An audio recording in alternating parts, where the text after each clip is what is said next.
कारबो minute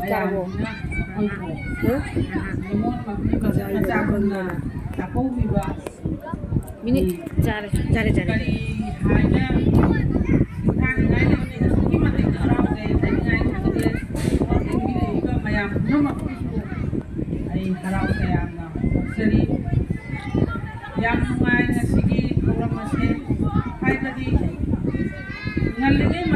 लाई हक्तगी अखोगी मैदै निमोलसी इबाना युमदा तौरगा चाक तौबगी अखोना like कयादा अखोना खेंगदै मणिपुरदा माइना चाक तौबा यांगैगी निमी पानबदा चाक तौबसे अखोय ताजै मुजै अदुबो अखोय त्रिपुराददी कया चटनबसे ngalingaida leiramde hojikti amuk manipurgi mayam se purakna akoi tripura da su asigi chatna bise leire aduga asidi jangai gi ni pan mo oidaga su asi bisida TMC da leiriba iba mayam sina akoi bu harau harau na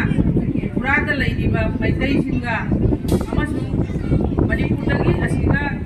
thak tamna leiriba maitei singa puchalaga ngasi akoi bu chakko bi base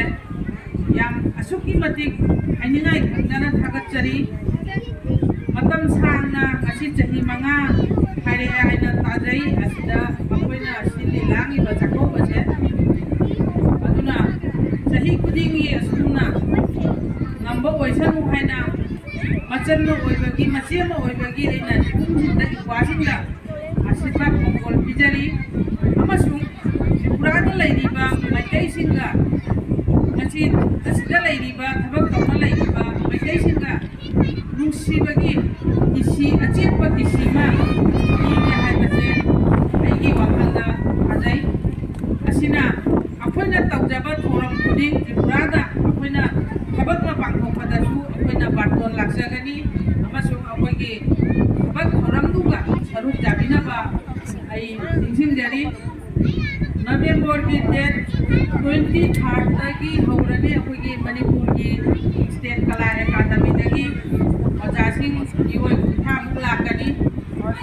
23 नवंबर की press club दा अखोगी literature थौरम पांथोक जगनी असिदसु मयाम सरुक जाबिरो असिदा मणिपुर तकी लाखोरिबा state कला अकादमी की थौरम से तरे नि जुना त्रिपुरादा थौरम पांथोकनी हम लोग प्रेस क्लब दा अखोगी लिटरेचर थौरम पांथोक जगनी मथक पांथोक पछिना डिसेंबर की डेट 1 लोइनी नवंबर की डेट 27 दा पुथिबा मंदिर दा